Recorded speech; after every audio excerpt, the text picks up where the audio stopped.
อนแรกใกล้ค่ำวันนี้บุคคาปาตะคำผสมมาบริเวณท่ามกลางห้วยพี่น้องท่ามกลางห้วยเทิงวัดท่ามหินต้านแล้วนี่วันนี้พาบาเมียนมาเที่ยวได้พามาเที่ยวท่ามเที่ยวเหวบุคคาเป็นคนบ้านนางตำบลนาตาลอำเภอตะงอยแต่ว่าจักมีถ้ำมองนี่ถ้ำกลางห้วยนี่คือถ้ำกลางห้วยอยู่ทางเทิงของอ่างเก็บน้ำบ้านอ่างตำบลนาตาลนี่ว่าเทิงของอ่างหินต้านแล้วนี่แต่บ้านใกล้ค่ำวันนี้บุคคาปาตะคำผสมพาบุญพาผสมน้ำตกสวยงามที่สุดในบ้านอ่างตำบลนาตาลเลยอ่างเก็บน้ำหัวหินตาดมีทิวทัศน์สวยงามพี่น้องนี่มีน้ำตกสวยงามเลยอยู่ทางเทิงของ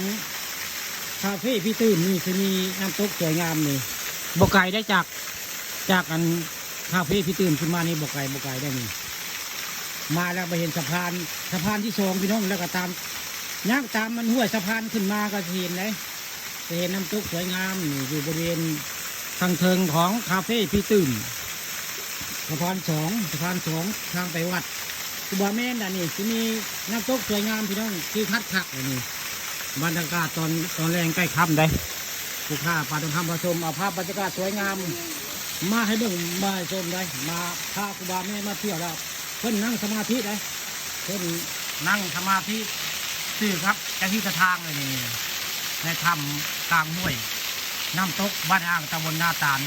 ผู้ค้าปลาต้องทำผสมเอาภาพบรรยากาศสวยงามในถ้ำในเหวมาให้เบิ่งมาให้ชมนี่คือถ้ำน้ำตก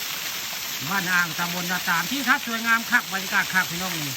ไปยังมาเที่ยวมาชมกะมาได้พี่น้องนี่บ่ไกลได้อยู่บริเวณหลังวัด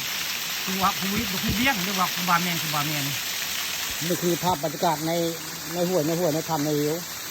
อยู่ทางเทิงของสะพานสองของวัดนะสะพานแรกแบบนี้นะสะพานที่สอง